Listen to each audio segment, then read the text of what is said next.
Good afternoon, everyone. I, Akash Kulkarni, on behalf of PICT EDC, welcome you all to yet another amazing session on my story of ultimate innovation. I welcome our esteemed speaker, Mr. Prashant Joshi, founder, LeapScale, and all the other dignitaries from PICT EDC, SIC, and IIC. I take this opportunity to introduce our speaker for today, Mr. Prashant Joshi. Prashant sir is an ace investor, researcher, technologist. He completed his engineering from Savitribai Phule, Pune University in 1994 in the field of industrial electronics. He completed his master's in the field of computer science and electrical engineering from Illinois Institute of Technology in the year 2005. Currently, Prashant sir is pursuing his PhD in computer science and information science from BITS Pilani. Sir has a vast experience in industrial and corporate sector. Some of his experiences include as principal staff engineer at Motorola, program engineer at Borux, director research and development at Here Technologies, and currently he is the founder and director at LeapScale, a venture which started 8 years ago. Prashant sir, it is an honor for us to hear from you, and I assume we have a lot of budding entrepreneurs seeking your advice and learn from your vast experience and journey. Without even a slightest delay, I request Prashant sir to take over. Over to you, sir. Thank you. I think that was a pretty generous introduction and also a big responsibility on my shoulders. So hope I am able to make sure that I'm able to deliver to each one of your expectations, because I think today's generation is an extremely smart generation. And I'm also talking to people from one of the finest institutions in Pune. So I think it's phenomenal. And if you have heard the casual conversation that I began with Professor Sarang Joshi, is something that I know of that institute in the initial days, and have had fairly good memories of walking the corridors of that particular institute too. Um, Fun stuff. It's like a difficult task actually to cram in a lot of learnings and anecdotes and what I've been through, the ups and downs. I think ups give you the high, the downs give you the learning, and sometimes even you get into a behavior of learning from the ups too, because that is how you strategize further. Learning a continuous process, I think that is how it has begun. I also have a bunch of slides so that people get a visual cue uh, and what I'm talking about. And I also want those slides to be there so that I don't digress, because I can keep on giving you anecdotes as much as you like. Okay, I hope it is coming up. You're seeing the Yeah. first slide there. Yes, yes. Yes, wonderful. Okay, so what I've really named it as connecting the dots, and in fact, it is extremely easy to connect the dots backwards, right? I think everybody, after you're gone through the experience, the vision is 2020. You can see it extremely clearly, and you can connect the dots. But as in connecting them forward, thinking of what you would do in life and what you would want to do in life is an experiment. It's a big experiment that one plans, and I still call it an experiment to get the experience, because as engineers, we are bound to do certain amount of experimentation. We put things together. We want it to work. We have a goal in place, and I think that starts very young. If I look at it right from the first year of engineering, it would start off. And if these days even you do workshop technology, then you would know that you're trying to put things together during your carpentry workshop, smithy, which could be tinsmithy or blacksmithy. I wonder if you still go ahead and do the workshops, but I think that's something that that engineering really also teaches you, other than the high techness that we look for. So this is my story. I think disclaimer around this is I do claim the learnings. Disclaimer is yes, use all these learnings at your own risk. You know, that's the fun part. But I'm sure that some of these learnings would definitely be of extreme help. And my experience when shared would be futile if it doesn't reduce something for you in terms of your effort. So it's always the case that someone else's experience should always be of advantage. And that advantage should either reduce time or increase your learning or increase certain amount of wisdom and maturity that each one of you will be able to make use of. Because if you still require 25 years to do what I took 25 years, that's not optimization. You should be able to do that better than what I did, and probably even faster, right? So uh, what I would do is look at very clear-cut stuff. I think uh, I'm always fascinated by intelligent things. In fact, as early as my own seventh or eighth standard, when I can remember, my science teacher used to ask me, "What would you like to do?" Her name was Mrs. Merlin Lazaro, and I studied in Kamal and Bajaj School in Chinchwad. We, I loved intelligent things, and the two pictures that you see, I think this is the first processor that ARM developed, and to your right is. Does anybody know who this person is?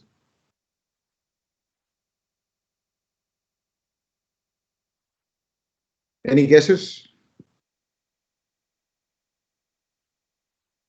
Okay, this person is Sir Robin Saxby. He was the first CEO of ARM, the Advanced Risk Machines, now popularly only known as ARM. I met him in 1999 when we were exhibiting our products.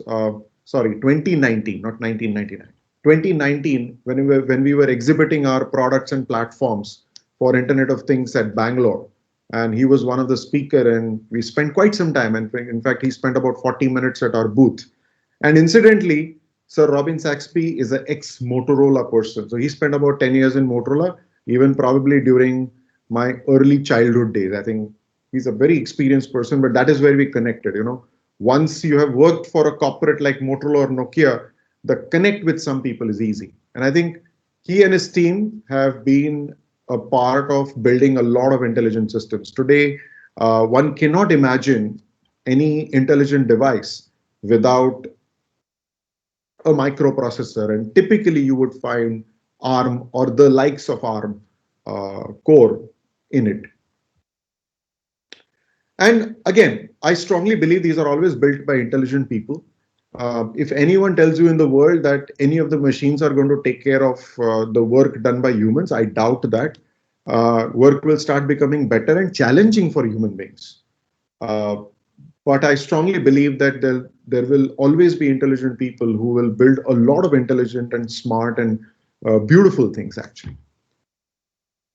So that's where I begin. And this is one of the slides I picked up. And while I was working for Siemens, this was in 96, 97. This entire writing was on the wall. In fact, it was on the wall there. This wall was about 40 feet high, and a huge set of letters which made this, right? Every morning in Africa, a gazelle wakes up. It knows it must outrun the fastest lion or it will be killed. Similarly, every morning in Africa, a lion wakes up and it knows it must run faster than the slowest gazelle or it will starve to death. It doesn't matter whether you're the lion or a gazelle. You better be running when the sun comes up. A very clear-cut stuff about action, getting into action, remaining capable. So you're not the one who's killed or you're not the one who's going to starve to death. While I think one can find many meanings in this, early in my life, one thing that I got was, and that too from a deep thought that this particular wording would have, is that you better be running. And to keep on running as age goes up, you also need to be physically fit, mentally fit. And of course, you should have very wonderful people around you to make things happen. So who am I? I think there is a resume, right? Everybody writes a resume and everybody writes what they have done in their life. In fact, some people who have done their electronics engineering today probably are chefs. So they change their professions. And I have nothing against changing professions. But what I want to build a context is exactly what I have written on the slide. What I have done is what I do even today. Nothing out of this is foreign to me, nor have I left it. So I completed my BE in industrial electronics. I still do good amount of design, engineering in building boards, do a lot of engineering and design of products which solve problems in Internet of Things, and it's in the field of electronics. So build those devices.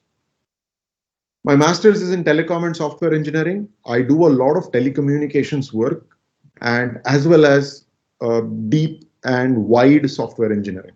So right from designing firmware to the cloud, I can be involved in all of them. And in fact, in many cases in system engineering and architecture, I'm still involved. So I still continue to do it.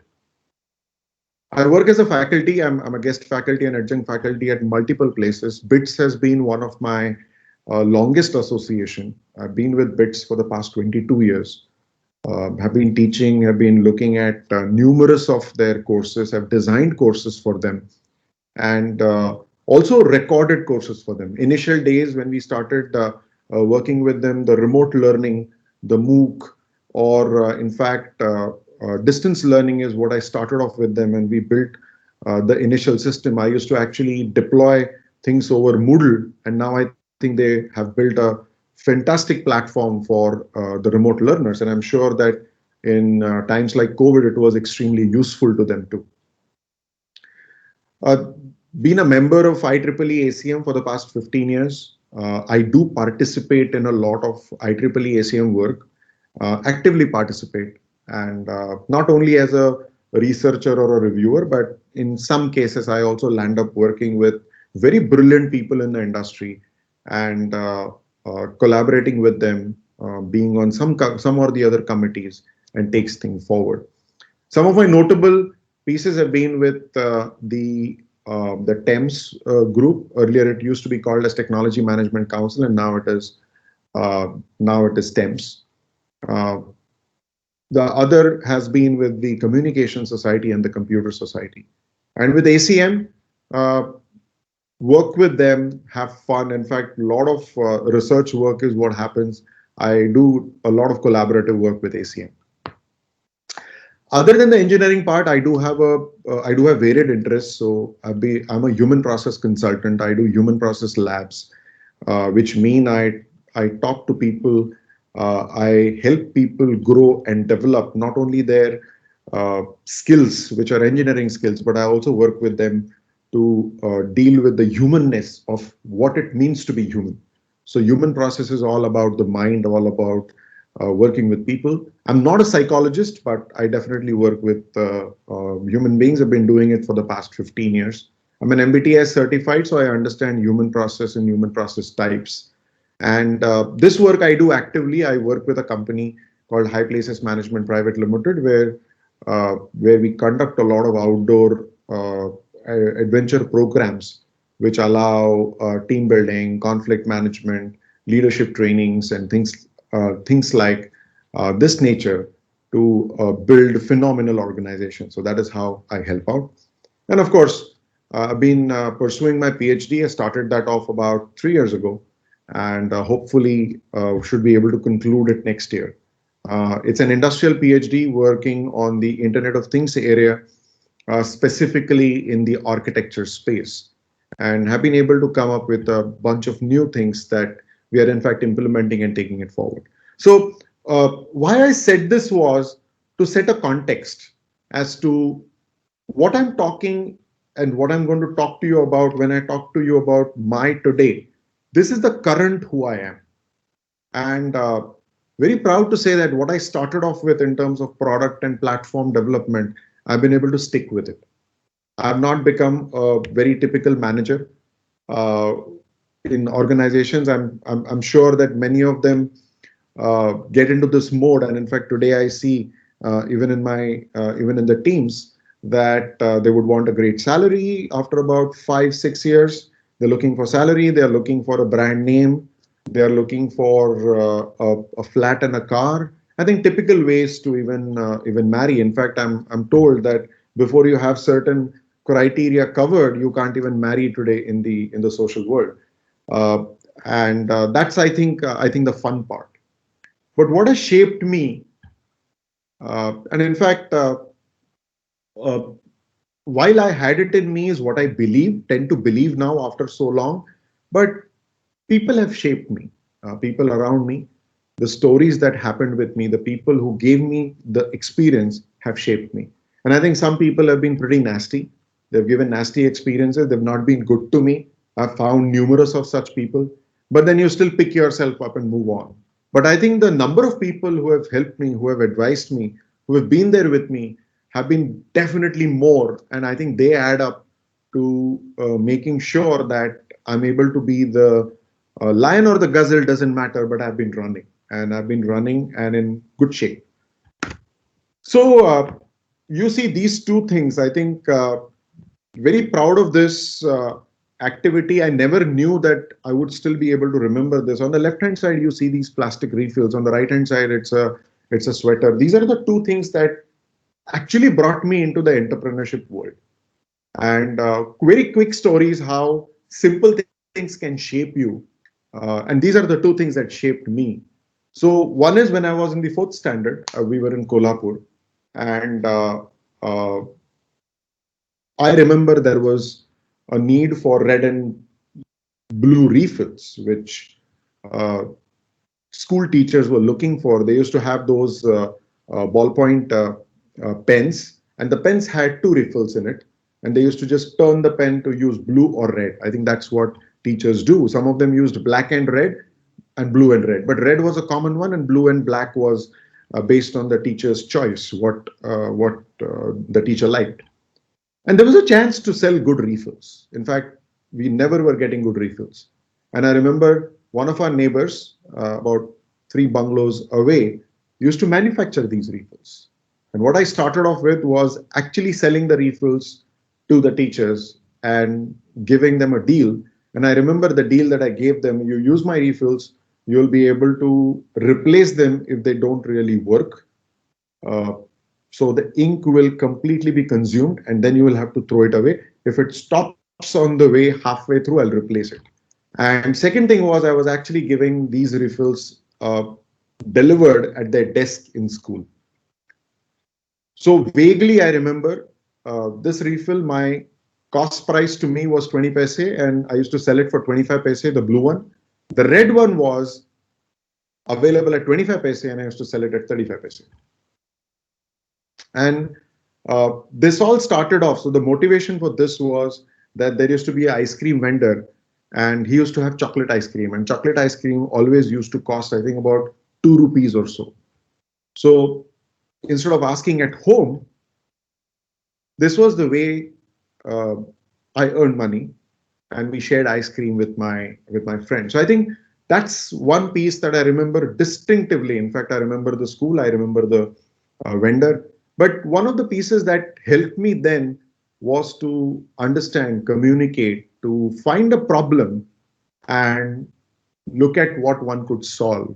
And I remember this, that there were no parent teacher meetings then. I think that's a fad that has come in lately, when I think in schools, typically teachers will call the parents and tell them what the parents need to do. So it's like, they get student for free, but they also get their parents to listen to them also for free. But fun apart, one of the teachers did mention to my parents, and they were quite surprised that this is what I was doing, because I had not told this to my parents at all, what I was doing. But initial funding, there is this seed funding that you need for such an entrepreneurship job. There was a funding of 2 rupees that was given to me by my mother. And I returned her 2 rupees in about a month's time. That is when the initial angel investors investment was given back. And that was a fun part. I actually told her, see, now I have more money. The 2 rupees that you had given, now I am able to give you back the 2 rupees. So, really speaking, beyond a point, I think what you go through, what problems you are ready to solve, I think they become part of you. And if you get such opportunities, it is phenomenal. I wonder how this opportunity came to me, and uh, why did this happen to me. But when it happened to me, I was able to make good use of it. To the right is a sweater. My mother started knitting sweaters. We were one of the first to get a knitting machine at home. This was around 84, 85, 1984, 85. And She had no other work rather than knitting sweaters for me and my younger sister. So my school had a uniform sweater, and then uh, I got the color. She rushed to the city, got the necessary wool, the correct color, and the next day I went to school with a sweater, uh, what the school was looking for. And then the teacher asked me, I remember Sister Sophie is her name. She asked me, where did you get this from? So I said, see, my mother does this, right? My mother is the one who knits these sweaters, and she just made it in 2 days because we have a machine at home. We actually have a knitting machine at home. And I think the quality was really nice. My mother, being extremely quality conscious, she was able to build that. And the next day, I was with a brand new sweater, wearing it in school proudly, saying, "Oh, see, I got a sweater." Now, this led to uh, my mother being called in school, and then she was able to get orders for the school. Not only this school, she did it for about 4 or 5 other schools. And the rest is history. I think that is where it began. But I used to help her a lot. In fact, the processing of wool till it gets into the machine for knitting, there are a bunch of processes that need to happen. And I remember me and my father used to help my mother with all those processes. Waking up early in the morning. In fact, I remember waking up like 3 a.m. or sitting up late till midnight to help her out. But I think that is something that we did together. It was phenomenal. And that is where teamwork came into play. In fact, uh, all the work that we have done, and in fact, later my mother started employing uh, other girls and women to work, and her criteria was very simple. I would actually give a job to a needy, especially the earnings should go to fees or should go to a person who will be able to help herself build her life. And I've seen that through ages. And in fact, that's one more piece that I learned at home, how you really can set up a business and put up a social connect to it. Because till the time you're not identifying a problem or solving a problem, or you're not adding value, you really are not going to get anywhere with any business. So now this, I think, is one of the fundamentals that reflects everywhere now in whatever I do. You speak to my team members and people around me, you would find that I'll be looking forward to a problem to be solved. I'm very aggressive about it. In fact, I'm a person who also has who can be called as a short fuse. And I lose my temper when people keep doing those repetitive and non-common sense mistakes. So people should have common sense. They should use it, and that is how it'll be. Common sense or lack of it. When you see lack of it, it's more the distraction. Every person is born with a common sense.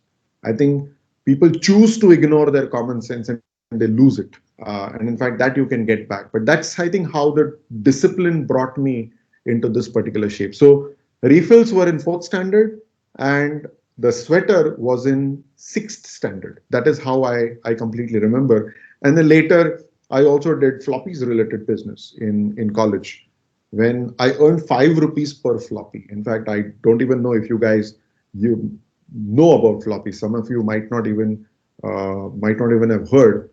They are now they've become an icon on most of the applications to save something. And when I tell my children that that was something that we used to use, they laugh at me and say that no, no, you're kidding us. But I still have a 1.44-inch floppy. I think it used to be 1.3 MB floppy disk. So people shape you, things shape you, and there is learning all around you. In fact, the chaiwala will also teach you how you really will be able to do business. In fact, if you want to learn to do business, build trust, go to a chaiwala. I think that chaiwala will give you more amount of people connect than what you get in the MBA courses. MBA course may have, or a business course may have its place in terms of understanding strategies, but the nuts and bolts are somewhere else. And if you get a combination of the two, nothing to beat it. So some of my learning principles have been these. They're in front of you, and the left one, which is Professor or Richard Feynman's quote, is about knowing something in detail. In fact, this is something that I learned very early in my life, that if you Don't know something in detail. You can't be knowing just an acronym. You got to really build it completely. The other part is about making sure that you do things right. Uh, you just can't be talking about it. Experiment. Experiment will be successful or it will fail, but there'll be a result, and that result you will be able to really make use of. When you are successful, please do ask a question. Oh, how did I get there? Because next time when you want to repeat it, you have to follow the same steps. So this kind of work is very, very important. And also very key stuff is, yes, one can make things simpler, but not, one can make things simple, but not simpler. Beyond a point, it is people's responsibility and accountability that really works. So very crucial and critical. And in fact, Richard Feynman is one of my role models. Of course, I have not met him ever, but I have read everything that he has written ever in his life. A phenomenal guy. And in fact, there is so much to learn. And his books and so many books have been my friends. The other friends have been movies, right till the MCU series, and a lot of favorite characters around there. You pick things out. Watch movies like Cars. Watch movies like Kung Fu Panda to learn a lot of stuff. And these have been my learning principles very early in my life. However, I never knew about Feynman way back in school. So really such kind of a learning principle came from my teachers.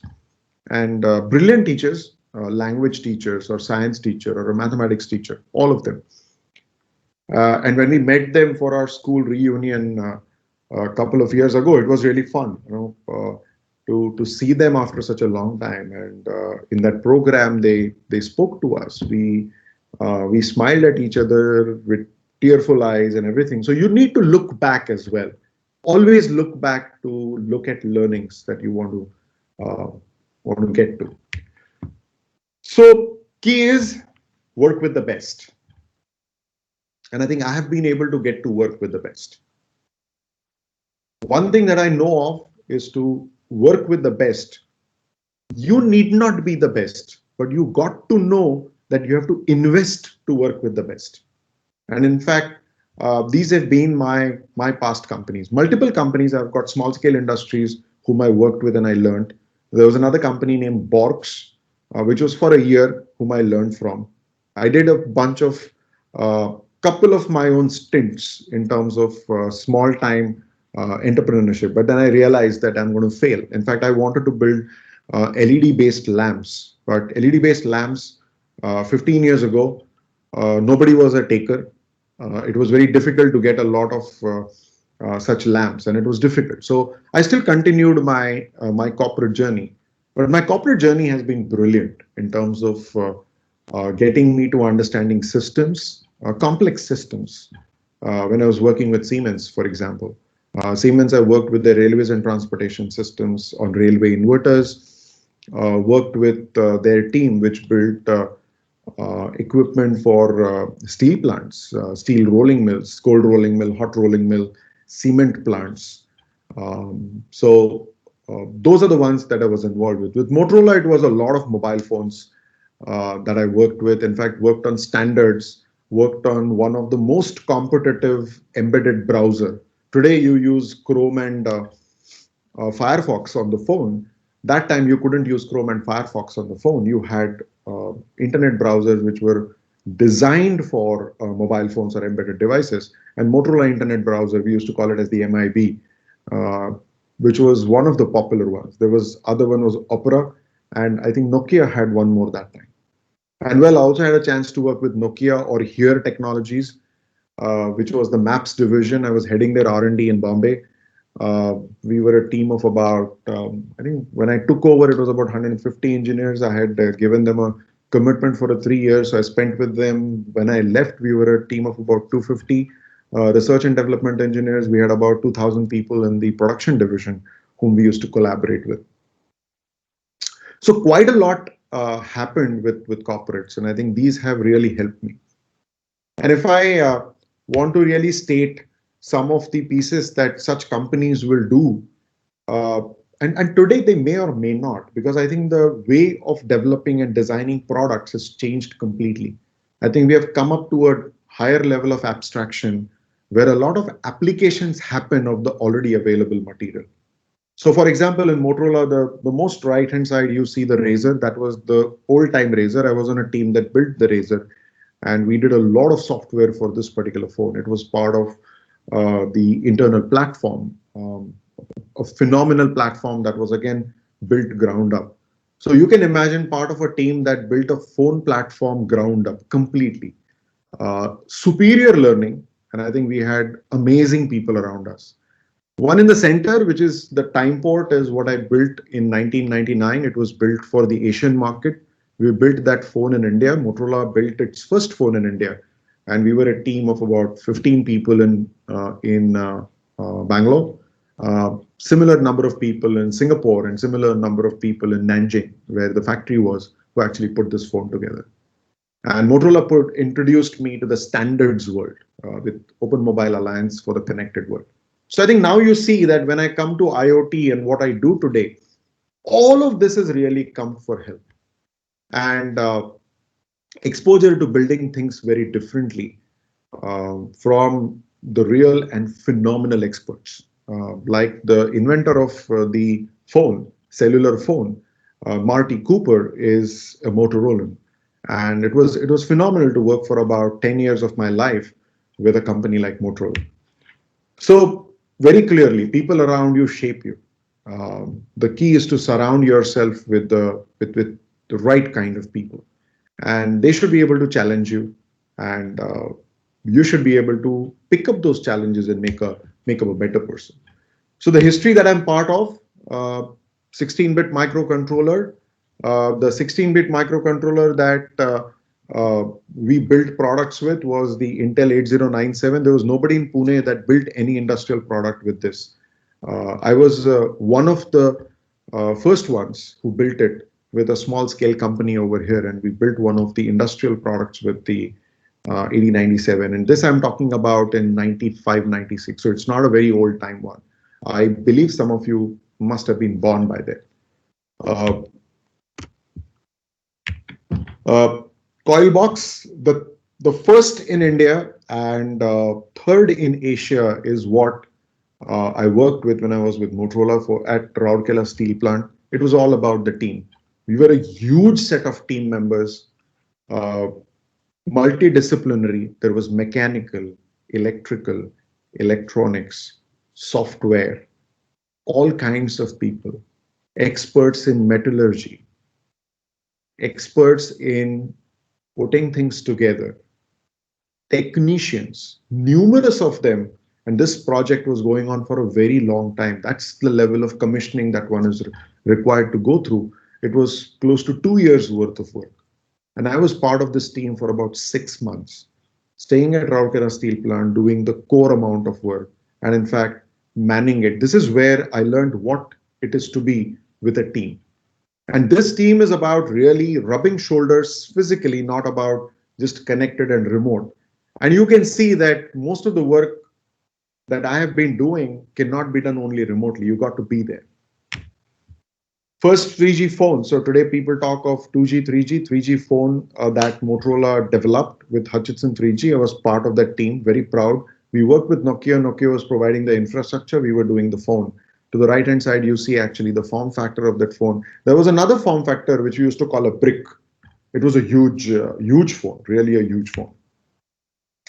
Some of the initial work I did was with irrigation projects, automating the dam gates, and I did that in 94, 95, 96 time frame when I was working with a small scale company. So what made this person into a systems engineer is all this. Keeping my eyes open, making sure I'm ready to do whatever it takes to get to doing things. In fact, I used to visit with numerous consultants. One of them was a very fantastic teacher named Anand Bhave. I used to go and work with him on medical equipment. Worked on MRIs at Ruby Hall Clinic. Worked on some of the equipment, lasers in ophthalmology. So lasers like the excimer laser, the argon laser, those were the ones that I worked on. In fact, upkeep of those, repairs of those. So excimer is used for PRK, the photorefractive keratectomy, and argon lasers are typically used for retinal burns when you have retinal bleeding, or you use YAG lasers, which are specifically for posterior capsulotomy, which is something that a person who has been through a cataract operation has to go through because the posterior capsule becomes opaque. So now a lot of this experience came together, and this came together by contributing, by investing. And I think this is what really makes you. Um, so my story, I think this is one of the biggest pieces that one looks at, other than being a teacher or a professor and a researcher. So the question always comes up is, I had a cushy job, director at Nokia, one of the MNCs. You're heading a R&D, and why a startup? And why do you want to do this, right? You need to have that why. The why then was challenged by everybody around me. I think the conservative and the traditional were saying, hey, it's a great salary. You've got such a position. You're flying around in the world. You're making trips all around the world every quarter and things around it. Why leave a cushy job? But then the key is to solve problems. In fact, that is what I had done all my life, and that is what I wanted to do. Typically in MNCs, as you go higher up, you're dealing with people, spreadsheets, strategy, growth, which don't allow you time to really develop products where you can be part of design or strategize the solution. You definitely get a lot of funding to get it done, right?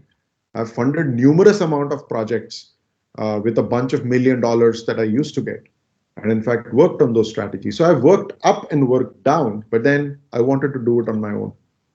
So 37 was my age when I started as a director of R&D in Motorola, but then I quit when I was about 40 years old. I was 40 plus and wanted to solve problems, add value, and solve really complex problems.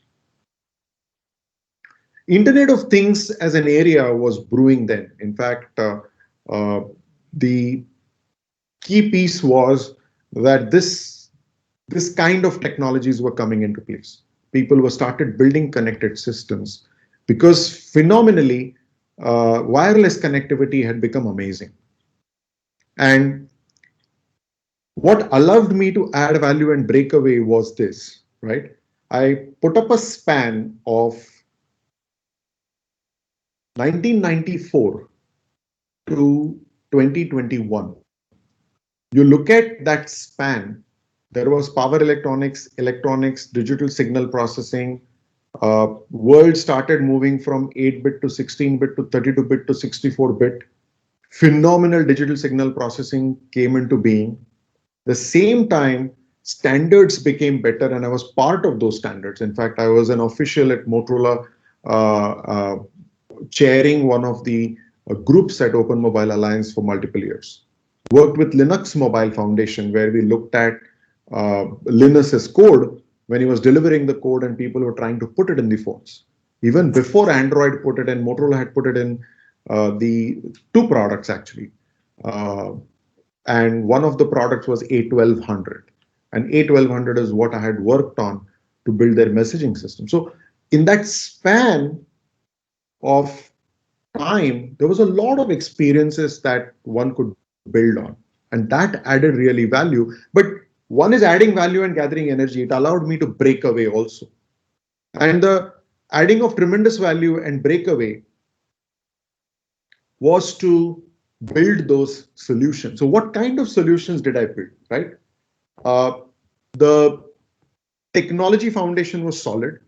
So what kind of solutions did we build? I'm not going to go through the architecture, but looking at these, we built solutions for fleet management. One of the very well-known companies in the US is for whom we built this solution. We maintained it for the past 6-7 years, and I actually gave away that team back to that company. So now they manage the same team. So we built a fleet management solution.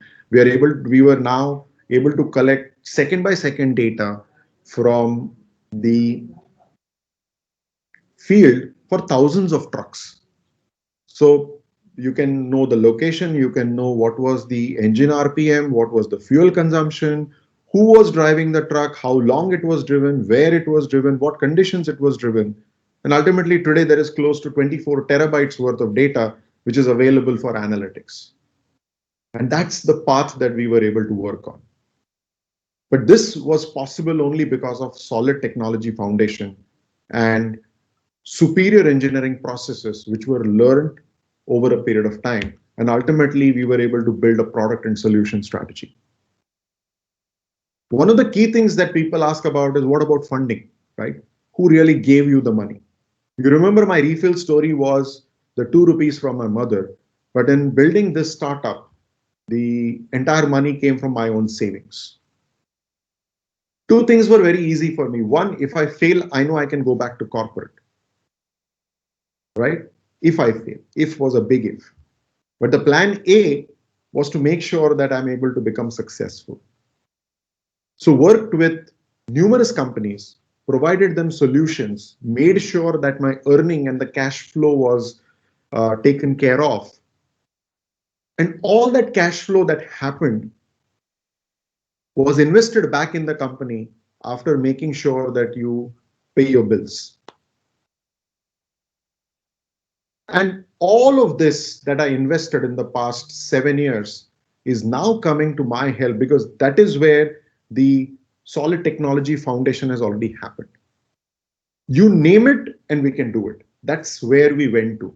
Electronics, firmware, software, software of all kinds, mobile phone software for iOS, Android, backend technologies, cloud technologies, exposure to AWS, Azure, but we build our own solutions. In fact, today we build end-to-end solutions which are agnostic of tons of platform. You can take our solution and actually deploy it on the Amazon Web Services world, or you can deploy it on Azure, or you can deploy it on a computer which you call a server, and you still will be able to build connected systems.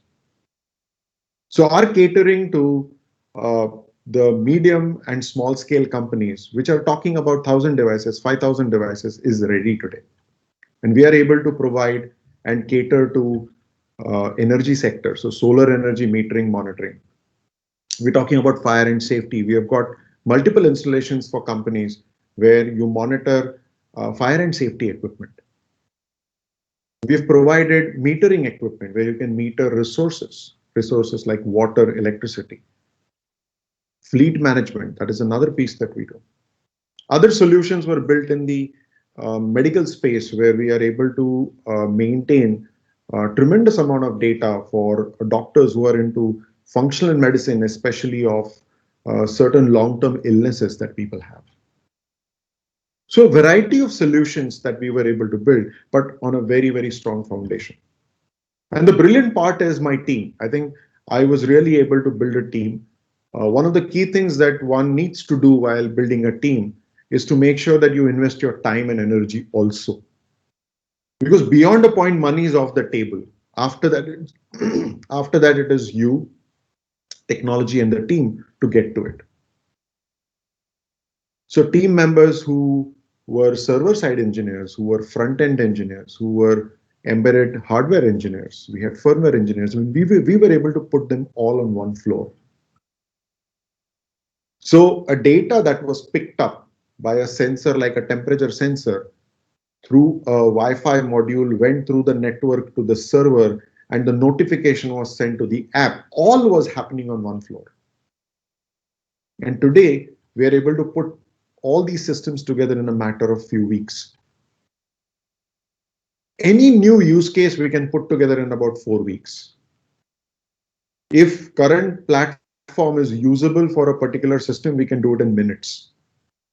In fact, we've been able to build Internet of Things platform to such a level and to such a level of quality and configurability that the other day when we designed a completely new device, we were able to get it on our platform in about 10 minutes time.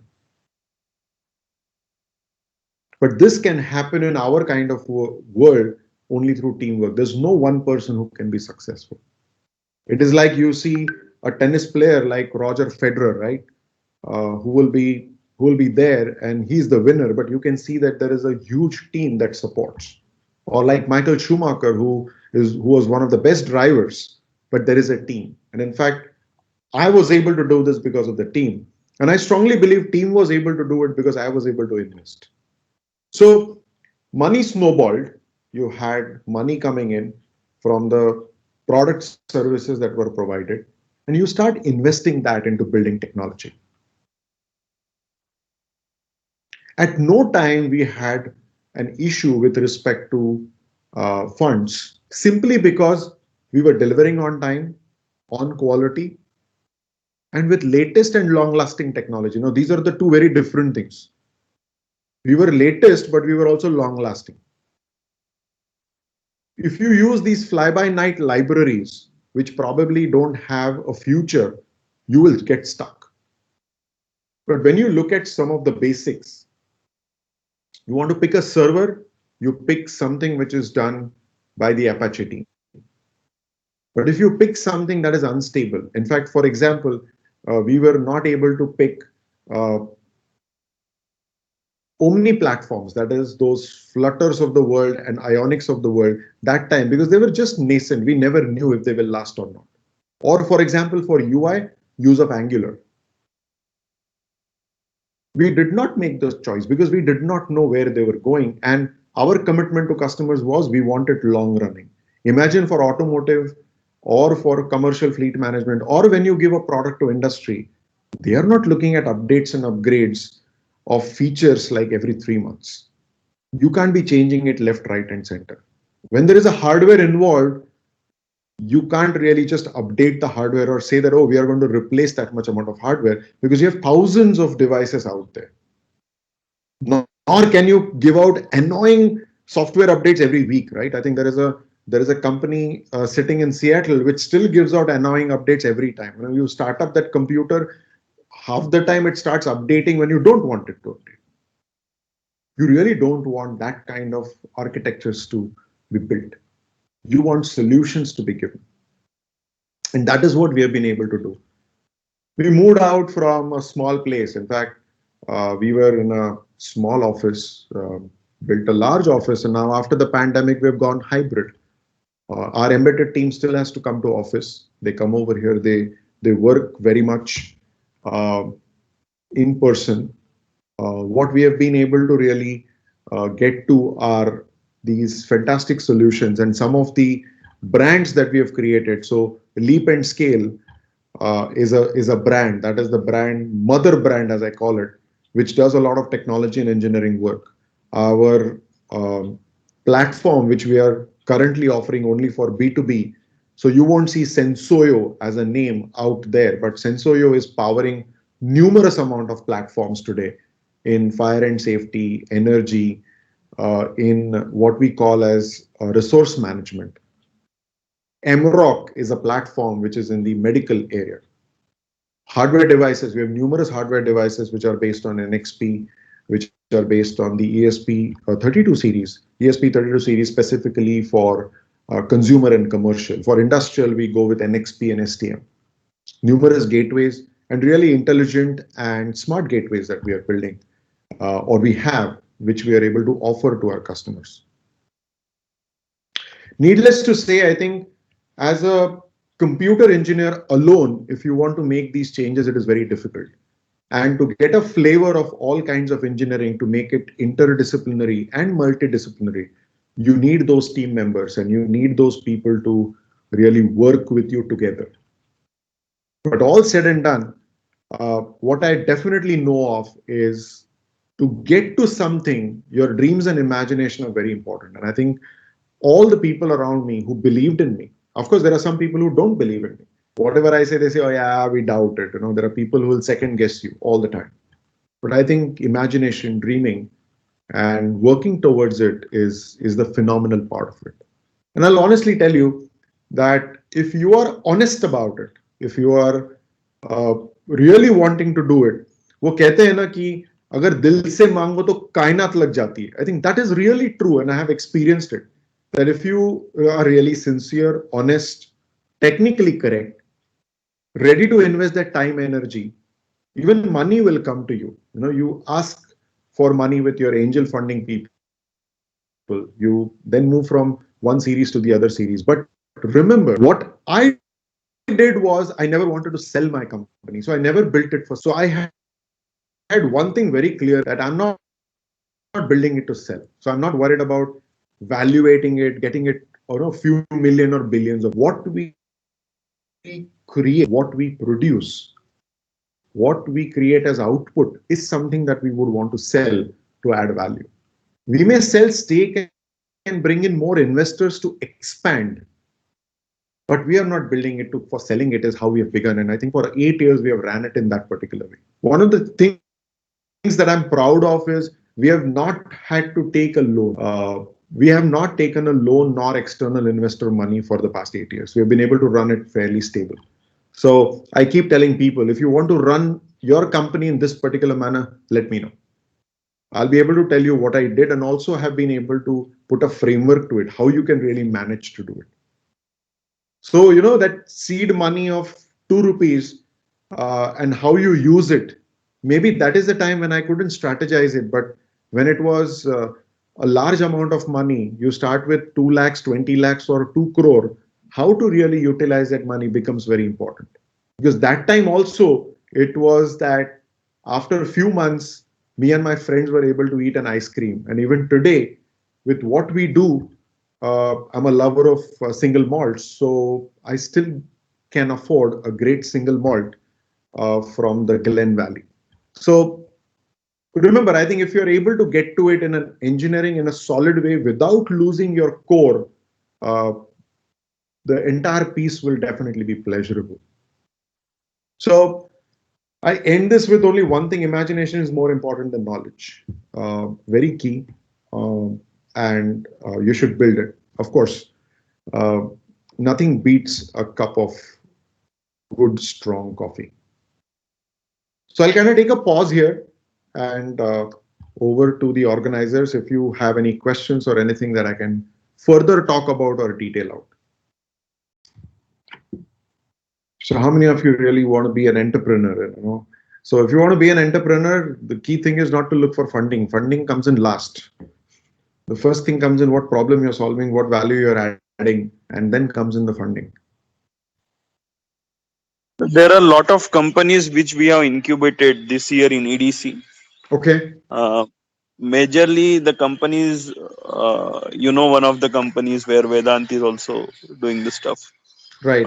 They were a bit worried about the funding part because they need to hire the people, they need to pay the stipend, and currently they don't have a customer who can pay them a lot. So how to manage those issues? So they every now and then they come to us and say that, do you know any investor who can invest with us? So Okay. we were always in a lock position what to give an answer to them. So if you Okay. can say this. So the track that I chose was to make sure that I provide product services. So there was always a customer for the products that we built. And now many a times there is always a case when you have a product, you need that seed funding, right? You may need some few lakhs of rupees or tens of lakhs of rupees. The so predominantly there are three ways that you can make a choice. I made a choice of only two out of the three. So three ways is you can go to the bank. Bank gives you typically at the rate of 12% to 16%, depending on what bank you go to. They can give you a cash credit, right? Um, you can go to family and friends who can from whom you can borrow money, and if it's family and friends, you probably are paying maybe no interest also. And the third is are these investors, and you know investors depending on they may call themselves angel or non-angel, doesn't matter, but an investor is an investor. At the end of it, investor is going to look for a certain amount of money, of course taking risks, but any investor would look for anywhere between 10% to 30%. And the only trading that you can really do is of the stake in your company. And while I did not have had to trade my stake in the company, that selling certain shares of my own company, I would strongly recommend not shying away from selling off some amount of stake in the company, uh, which would mean that out of 100%, say you're able to give out your stake of 5% for certain investment that you're looking at. And that is where some of the angel investors, in fact, I do some amount of investment. And there are multiple of these people who are ready to give certain investment. And they would probably exit after 2 years or 3 years, looking at maybe 10% or 12% of returns. So one is trading of the stake. The other is the other track. In fact, for me, it was a little easier. It may not be for you if you move from your student life to an entrepreneur's life. Now, student life to entrepreneur's life, good journey. However, you would want to definitely see that you have lack of experience, lack of network, right? That you have built yet. It takes time to build your network. And I think one of the things that has happened with people who have been with the industry or been in the industry for a longer time, they build a network. So you will need to look for investors, I think, and investors really would look for one is returns, but fundamental piece is, are you solving a problem? Is there a product at the end of the whole cycle? But if you're able to provide a demo by investing your own time, energy, and whatever money you need during that time, I think that becomes really the seed. Further to which you should be able to deploy that and get it out into the market. Uh, One of the things mistakes that people do is that, and I've seen that with engineers, is that engineers do not do enough amount of market study and competitive analysis. So I have looked at many cases where the product is just great, no doubt about it. I think the product, the way it is built is great.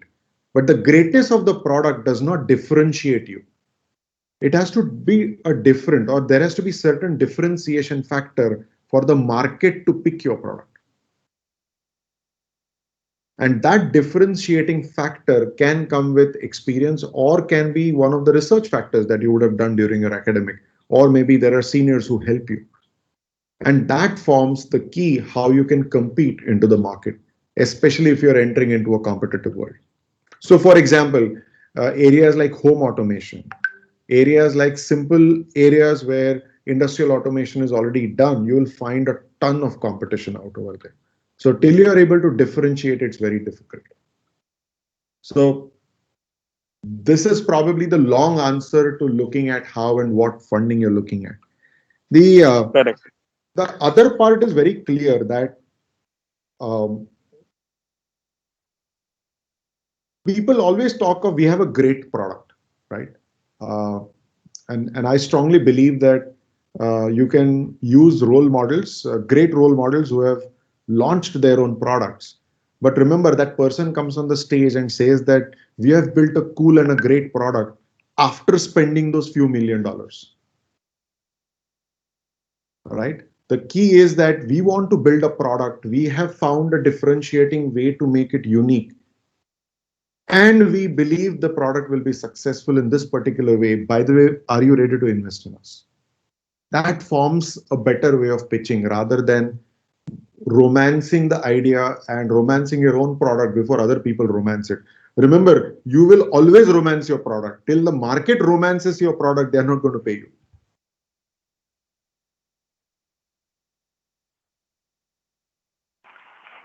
Yes, sir. Yes, sir. Yes, Sir, sir. actually, I had one question. Yes. May I Sir, know your actually, name? If you about can, the tech. if you can also tell me your name so I can address you back by name. Sure, sir. My name is Akash. Yes, sir. So my question was towards the technological side, as in whatever the technology that you are building. For example, we developers usually face the issues of version changing, right, sir? Mhm. So this is the primary concern. Like we are developing a product. We developed a product in version 1.0. Later on, after some time in the market, version 2.0 came. Sometimes there is a backtracking. I mean, backward compatibility is there, but it might lead to your developed and deployed products a little bit harm. So how did you handle and how do you currently handle those stuffs, like the maintenance of the products and everything? Okay. So let me give you a short answer, and then if that doesn't satisfy, I'll also give you the long answer. Um, if you look at mobile phones, for example, so let me categorize this into embedded software, mobile phone software, and software that goes on servers, which could be back-end or front-end software. So I'm trying to not simplify the problem, but classify the problem. Now, if you have built an application on a mobile phone, and if you have built it in, say, let's take Android, and you built it in Java or Kotlin as on today. Uh, if you built it in Java or Kotlin, you're fairly safe. But if you built it on Ionic or Flutter, when libraries change and the Android platform changes, you're going to be in trouble. So, Yes, sir. right? So, because Ionic changes left, right, and center. In fact, on the front end for servers, if you go by Angular, Angular has been changing left, right, and center in the past 3 years. Now, two ways to look at it is, can you find a common denominator across these changes? Right? By common denominator, I mean, if I'm able to find out that between Ionic A to Ionic B, their roadmap is not going to erode the value that I added because they're going to deprecate something or they're going to kill some part of it. So that is one strategy.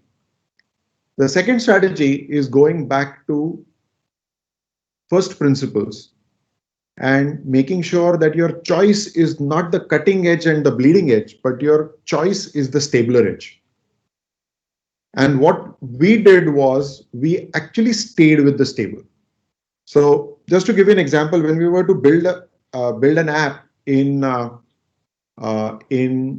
fleet management, and it was a very complex app, a lot of algorithms and data processing actually happens on the mobile phone, and it is an epitome of mobile computing, really. Network, data processing, databases, you name it, and we have it on it. Now, to get that done, our choice was that we went to actually native application. We never used even Kotlin. We actually used Java. And after about 2-3 years, when newer engineers came in, some of us were blamed, saying that, see, you should have used some of the advanced platform. The UI is all taken care of. And they blamed us. But then when you look at the details in terms of longevity of an application, we were okay to use a stabler form rather than the cutting edge and the bleeding edge form. And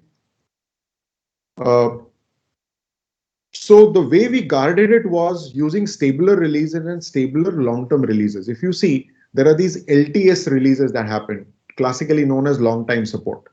Ubuntu does it. Many of the platforms do it. Yes. And you should typically choose the LTS.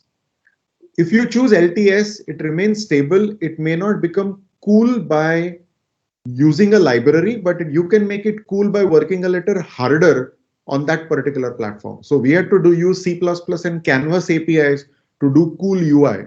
We couldn't use maybe Material UI immediately, but we still built a cool UI. We worked hard to build a cool UI which can last longer. Because honestly, I'll tell you, no Android is going to remove Java support and Canvas APIs. So going back to either common denominator or long-term support is very important. I think this is where you should definitely take some amount of guidance and help in that area from people. Otherwise, it is very easy in today's world to get carried away with a lot of open source, latest stuff, quick stuff, Stack Overflow code that can put you out there in minutes, but it can also put you out in minutes because providing support to a particular product month on month, year on year is not an easy game to play. I hope this kind of answers the question and tells you what direction I took. Yes, sir, completely. Yeah. So honestly, I'll tell you, this provides another challenge. You're probably beginning your entrepreneurship piece, but it's very difficult for me to get engineers to whom I say that we are also going to build things in Java and Canvas APIs. They say, why don't use latest code? So you guys are not latest. And how can I get more salary and development? And how can I do it? Because you want to use cool libraries, right? But I think that's the price that you also need to pay. That we had to use Canvas APIs to draw circles and graphs. And this is where I think data structures, graph theory, all of this comes into play also, but the application just lasts longer. Okay. I hope Yes, sir. So this we have, gave you an idea of how we do it. yes, sir, completely. So we have a question in chat. It's about, so it's about ZB and XB and integration of XB into home electronics. Oh, yes, we have. And we dropped Zigbee as a platform because it is not something that is extremely popular. The popularity of Zigbee in terms of it being deployed at many places is difficult, but right now, as on date, we don't do anything in Zigbee. We do Bluetooth, BLE, Wi-Fi, uh, 2G, 3G, 4G. We're in fact just venturing into evaluating building on next generation wireless, but but we have dropped it. We don't do Zigbee anymore. Yes, sir. Actually, one person has raised his hand. Sam, you could unmute and ask the question. Sure, Do I need thank to you, do anything, Akash. or he can do the? I don't need, right? No, sir. Uh, He has the Hi, ability Prashant to sir. unmute. Yes. Yeah. Hi, Prashant sir. Sayam this side. I I hope say I am audible. yes. You're audible. Please go ahead. Yes. So, I liked your statement that you mentioned engineers are smarter people but lag behind in market survey or market research before launching their product. But like I would like to know your views on this part of conversation as to uh, this generation is pretty fast, maybe according to the environment around the youth, or maybe the youth itself is pretty fast. So the budding entrepreneurs seem that I can like any budding entrepreneur can launch his or her product pretty faster, so that they can reach their market pretty early in the stage. So having a short market survey and launching the product as soon as possible, would this be better, or taking a long time doing a pretty good market survey and then thinking as to this product is great, suitable or not, and then putting it out in front of people? Which one would be better, and why? Sure. I think which one would be better and why seemed like a Pune University question paper. Um, it also has assume suitable data wherever necessary. Do you still get that line in question papers? Yes, sir. Sorry for Okay. that, but I don't No, I'm know. just kidding. You get that assume suitable data wherever necessary, right? Yeah. Yeah. And the problem with that why point is that I don't know where to start and where to stop because I have to convince the teacher that I've written enough. Right? Okay. Jokes apart, let me put a context in place for your question so that we know that we can start with the reasoning and stop with the reasoning well also. Now, the market survey that I'm talking about, I strongly believe the market survey is a must. And this market survey could be formal, could be informal, could be done in few weeks time, could be done in months together. But market survey is what you must do as an individual or as a group of team members. This market survey will allow you to get certain first-hand feedback from people. That's one. The second one, if you have a product where you're going to compete with these products, or probably you're thinking of a product, but there are similar products out over there, it's important to go invest, buy in them, see how they work, maybe tear them apart if there are physical products, and have a look at them to get a feel of what you're talking about or what you're up against. Now, without these two things, it is not a good idea to build your own product.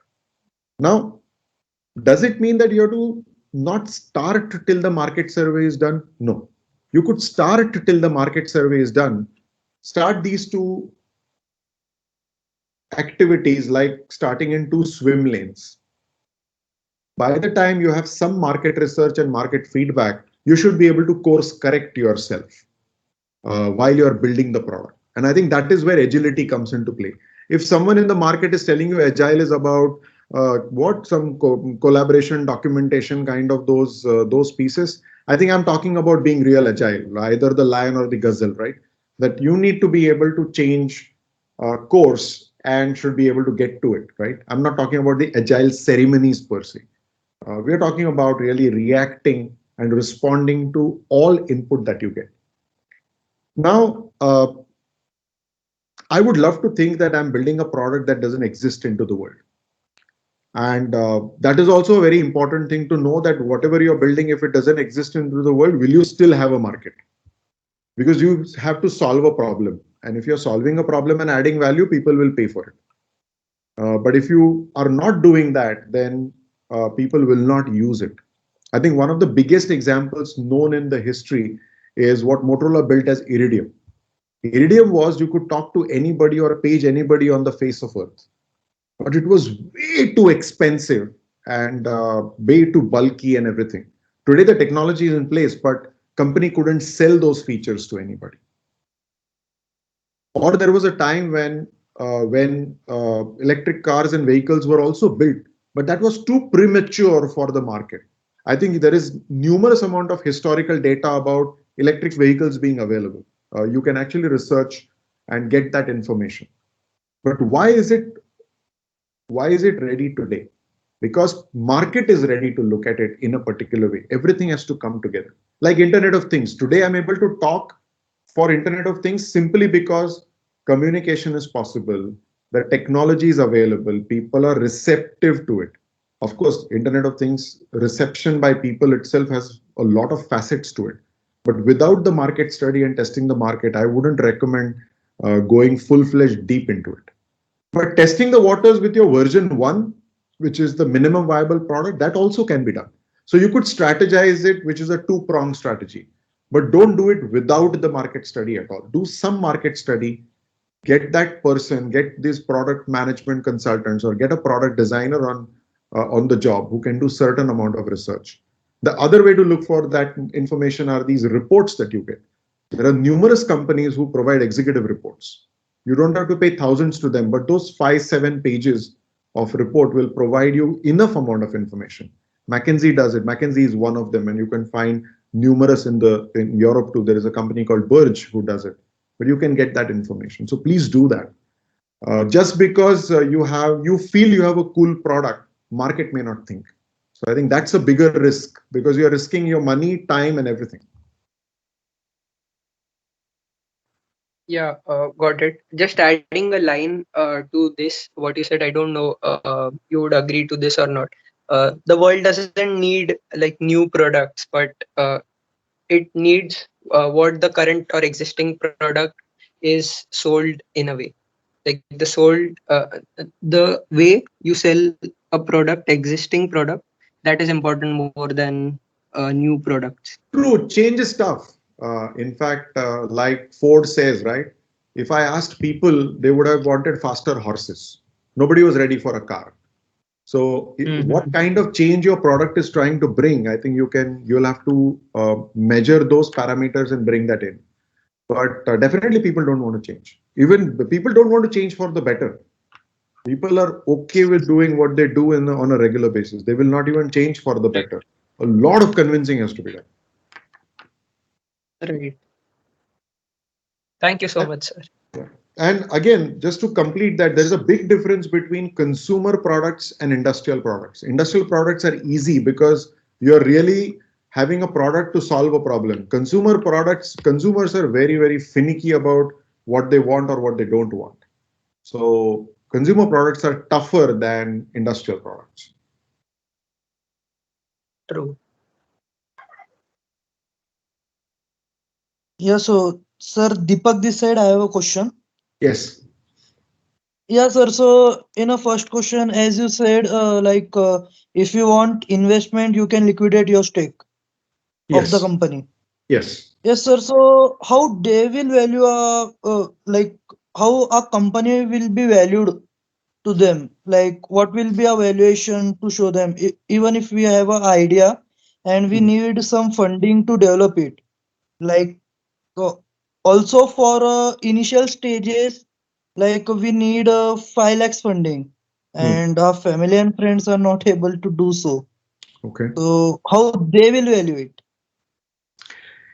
So I think it's a the real answer would be good over a longer period of time. But let me give you certain thought processes which I use when I'm okay to fund. Okay. So I think I can give you an answer as to why I fund when someone comes to me for a certain stake.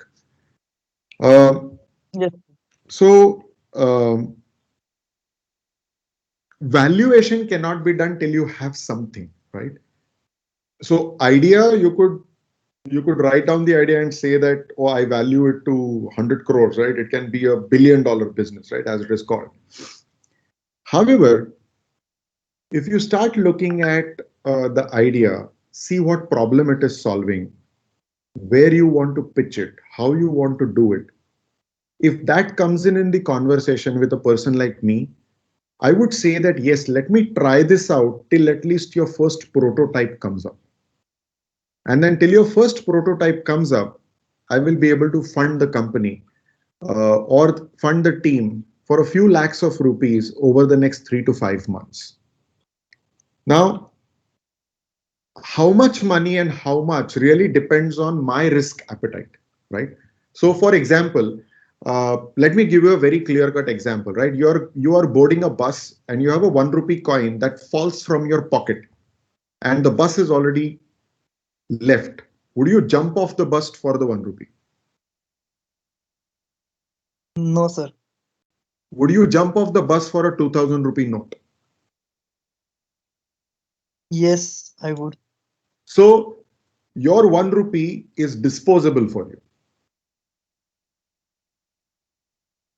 Yes, sir. I So if got your someone answer. asks you for 1 rupee, you'll be happy to share it because it doesn't hurt you. Yes, sir. Yes, sir.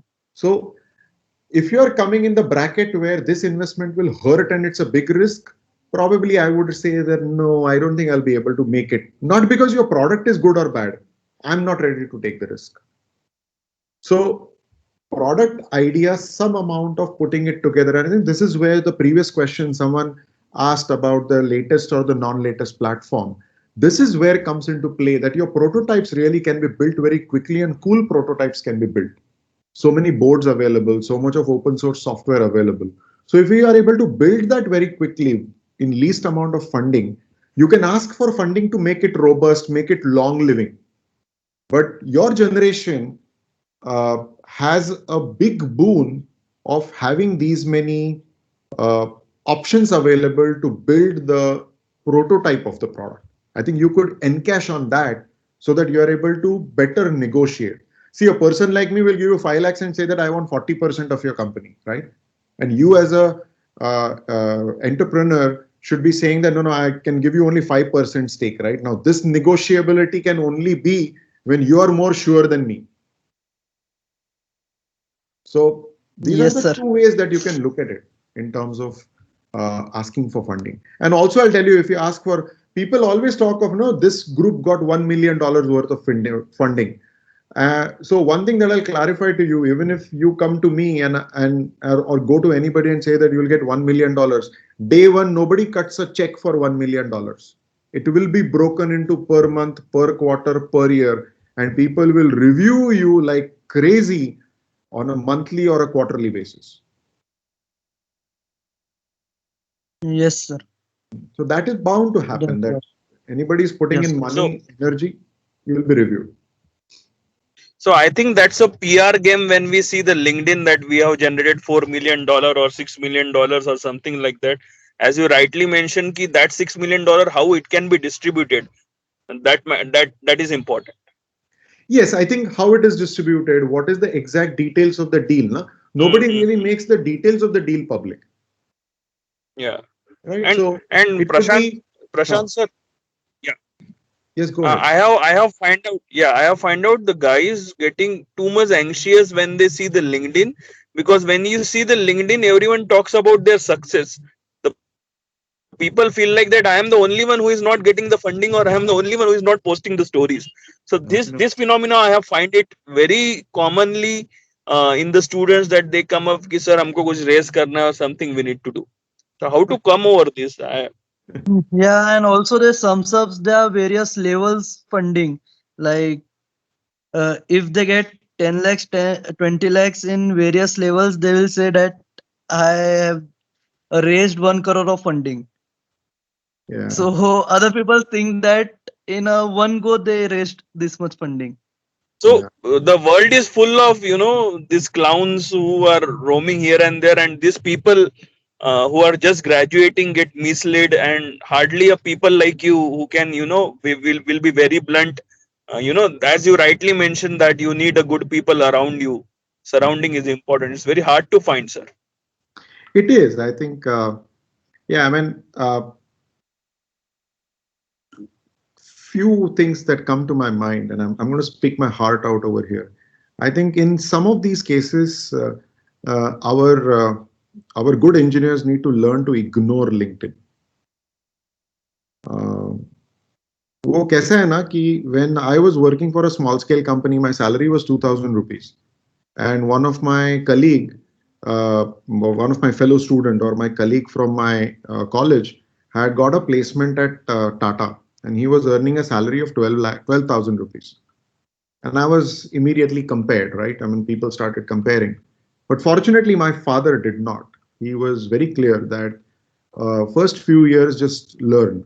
And if you happen to need money for anything, please let me know. Now, you got to learn to ignore, because I think I'll tell you, as an entrepreneur, even today when I venture out on something, see, I've been venturing out on something of which is a lot of first, or a lot of something that people may or may not have tried. I've done that in my life, and many a time socially nobody understands what I do. So and I stay in Pune, right? I think Pune is a city of critics, right? So Correct. if I look at it from that perspective, most of them actually tell me, "ये क्या कर रहा है यार? I think this is a easy way to fail. Why don't you become a salaried person?" You can imagine what kind of uh, comments I would have got when I left a cushy job. It was really a cushy job with Nokia, right? As a director of R&D, right? Who wants to then become a nameless, chairless person, right? But and this is the same case when you're looking at your own idea, right? Your own idea, you believe in it, right? If you don't believe in it, nobody else will. If you believe in it, you're able to put in your time, energy, and your close circle believes in it. It could be your closest friend, your parents, your probably your girlfriend, boyfriend, whoever believes in you. If they're around you and they're ready to stand by you, I think it's a matter of few months to know if something is going to go off the table or it's going to break. So I think keeping that patience, believing in yourself, and moving ahead is extremely important. And I'll tell you, LinkedIn, Facebook, and some critics around you, not only the social network. Socially, some people around you are uh, full of crazy things, right? And they will critique you, but how much to get distracted by them? And as an entrepreneur, you will get these distractions for the rest of your life, uh, because you want to grow. If you want to grow, you're growing at a different level. Suddenly, you need different levels of money, different level of risk. So distractions are going to be there. You can imagine, if I start getting distracted that someone got like $10 million worth of investment. $1 million worth of investment is 7 crores. I would love to get 7 crores from somebody overnight. None of the investors are going to give you just 7 crores on day one unless I'm able to liquidate my company and actually sell out shares after 10 years. So I think some of the news, not to get distracted, is very important. Stay focused. If you believe in yourself, I think I would safely tell you, uh, ignore others. I'm sure your parents or someone may not like me telling you this, but I'll tell my own son, saying that if you believe in yourself, I'll support you. Just ignore everybody else. Um, because these are the same people who will come and congratulate you after you're successful. And if you're not successful, they'll actually tell you, देखा ना मैंने बोला था ये ऐसे मत करो करके. So they are True. they work on both the sides of the coin. Doesn't matter.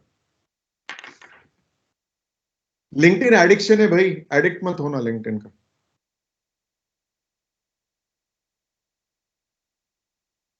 So any more questions or we'll wind it up? It's been time pata hi nahi chala. It's been 1.5 hours more than that. Oh, Around sir wonderful started. discussion, Yeah, lovely questions. I think yeah. amazing. लेकिन ये sir PICT में problem है. Now people are going to the LinkedIn. They are seeing that funds getting generated, and they want easy money. They want on the second month only they want to generate 1 million. So things are becoming too crazy, and we cannot It's blame them also, because currently they are state at what is their stage. It's a bit difficult to blame them. yeah. I think And the actually, that is the point where entrepreneurship in them drops out. yeah. I mean, I'll tell you a very nasty saying, and I talk about it over a bottle of beer, or probably mostly I'm drinking single malts. Is is that every person is a brilliant entrepreneur until they get a first job. A cushy job which is offered, after that the real test of entrepreneur begins. नहीं तो ना वो see, I think I would rather say that try entrepreneurship, and if it is not your cup of tea, accept it and actually do a job. There's nothing wrong in it. True, sir. Right? There's nothing wrong in it. I mean, I know some of my friends, यार ये तेरे जैसा नहीं हो पाएगा. I'm better off in a job. I will help you. I will do all that. But ये दिन में तू जो करता है वो मेरे बस की बात नहीं है. Big realization, I'll tell you. But don't get digressed by these. They just cause more turmoil. And I understand. I mean, $1 million, if you're looking at it, it's about 7.5 crores by today's exchange rate. It's a lot of money. And in fact, I would rather say keep working on your idea, work somewhere for a couple of years, gather some amount of your own personal seed funding as a group, and then again come back to entrepreneurship if you want to do it. It's not required that you have an idea and you go looking for investors. In fact, many a times what you need is not only the seed funding, you really need guidance and mentoring, right? Someone who's ready to help you. Because what each one of you don't have as young entrepreneurs is that experience and wisdom. So that part is something that you have to buy. What you don't have, you have to buy. You have to consult. And I think for that, you'll have to pay the price. Either pay the price of time by learning that, or pay the price to consultants to get to know from them, or pay the price of equity in your company to learn from somebody. And every part will be risky enough. So my advice in general is to say that maybe spend a couple of years, at least 2 to 3 years, 4 years in learning the ropes of working in a team, in an organization. Because I think entrepreneurship is not only the product. And if I've given you that feel, it is my lack of dealing with all the facets. Entrepreneurship is about administration. Entrepreneurship is about building the team. I spoke about teams. It's dealing with those monthly salaries, dealing with those government compliances, dealing with social policies like POSH, dealing with legal aspects out of it. You have to get agreements done. A fantastic lawyer will take not only 2,000, 3,000, 4,000 rupees an hour, but it will cost you months to get to an agreement, a good agreement which you can really get it signed off with your prospective customers or otherwise. So it's a full-fledged thing, right? There is law, there is accounts, there is finance, there is administration, there is HR. You build a team of 10 people and you will definitely need HR. And at a young age, you may have energy, but I think lack of experience and exposure can be a killer. So product only doesn't fly. You need a lot of other energy and fuel in terms of other departments that need to work for you. Sir, last question from my side, because at the age of 37, you were mentioning that you were a director of R&D in Nokia. What made you to think that I should quit job and I should start my own firm. There would be some, inner personality traits that you would have identified early stage of your career, that I can run a company or I can develop into that. So what kind of things that made you into a transition into an entrepreneurship? See, simply to tell you, when I completed my 3 years with Nokia in Mumbai, my job was I used to make my scheduled trips to US and Europe. So I used to travel. My travels were anywhere between 5 to 9 planned, budgeted travels. In these travels, you are reviewing spreadsheets, you are reviewing strategy. Other piece that you spend time on in budgets. The other piece is you have to hold town halls, talk to the team members, monthly town hall here, monthly town hall in the US, monthly town hall somewhere in Europe. You land up people, counseling, performance, conflict management. So honestly, for me, it was fantastic experience. But then beyond a point, it gets repetitive because you're not dealing with products, you're dealing with people, you're dealing with running the business.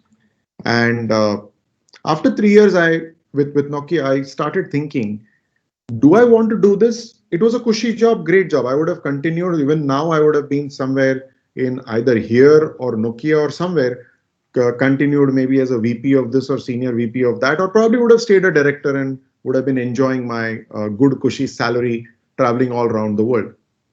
Uh, but then the choice and preference was to create something of my own.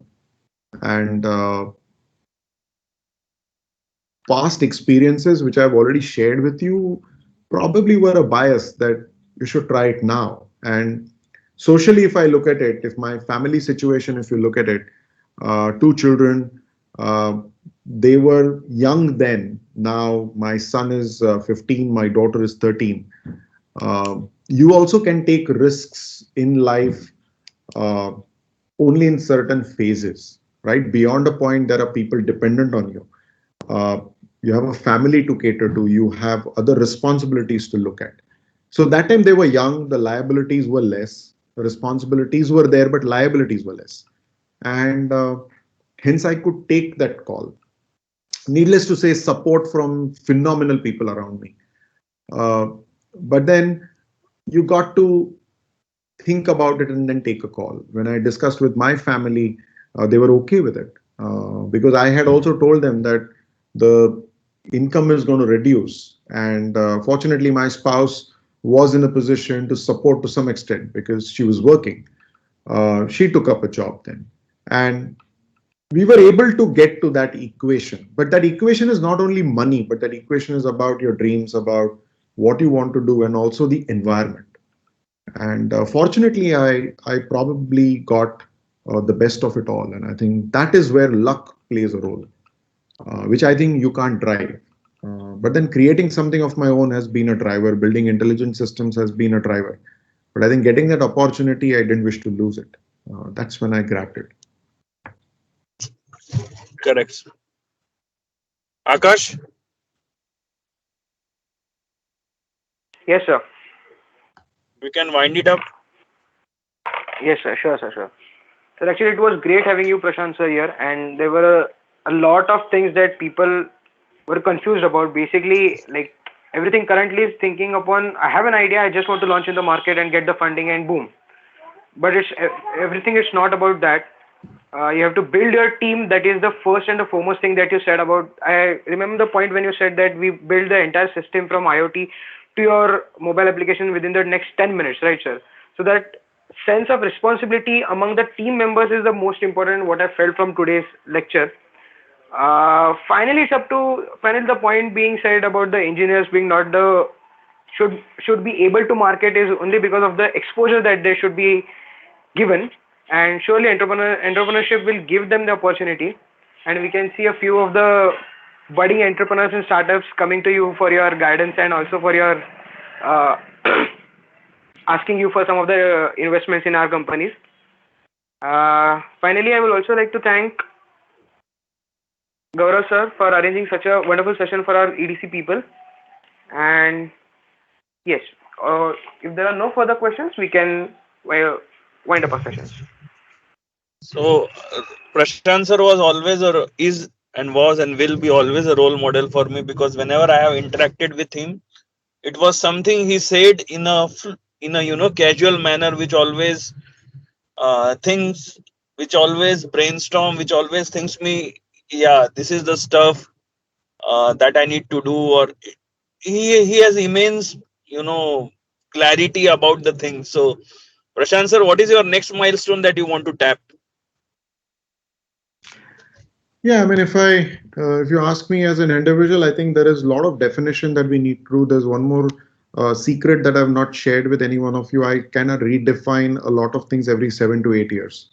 So we are 7 to 8 years completed. Even within the company, we are rehashing a lot of things, looking at how next 7, 8 years, 10 years we would want to be, and how do we want to say when we complete 10 years, what is it that we have accomplished. So we take a lot of things to the drawing board, and Okay. also do a immense amount of internal critical review. So I think that's the phase that I'm in. But where we want to do is definitely bring in phenomenal use cases for the technology that we have built. And some of the offerings are really cool, and we would start launching them in 2022, starting about probably February, March timeframe. Uh, some are in retail, some are still will be B2B, but we are coming up with a lot of cool applications, cool use cases, and taking connectivity to the next level. That is what really want to what we are really working on. Great to know that, sir. And it's we. I am thankful to you that every last minute, whenever I ping you, you always say that we're ready to do that. It's always a kind gesture from your side, which always benefits a lot of students. So you become household name for PICT. And I always do the Sri Ganesh. This is the first session of the EDC. Started with you. I hope from your lecture people will understand and start working towards their dream. Thank you. Thanks a lot, sir. Most welcome. This is wonderful, and good luck to everyone to be part of such a lovely institute, as well as I think this is a lovely group. Uh, Deal with it with a lot of belief and patience, please, guys. There is a lot of life left out over there. My best wishes, and I'm certainly thankful and grateful for an opportunity. In fact, thinking about talking of this session itself has taken me to my own memories, and believe me, I've been talking to people, refreshing these memories that they're still fresh in my mind. Great, and thank you for this opportunity. It's wonderful. And I think your questions that you asked me are so profound and well thought out. I'm sure if you collaborate with each other, make sure that you're able to help each other. I think entrepreneurship is also about helping and teamwork. So make that happen, and good luck to each one of you. Wherever I can be of help, feel free to let me know. Correct. Sir, we have around 10 to 20 speakers across the quarter. But let me tell you, when you come on the board and you put the things out, it is totally a different perspective. Students also who had been into the previous mentorship session, they would have understood the difference. So that's what I think its uniqueness. And by hook or crook, we want you to be, with us for the time. Sure. Yeah. Thank you, Cool. sir. Okay. Thanks a lot. Thank you. Thank Thank you, you. everyone, for your Thank you. patience listening. Thank you.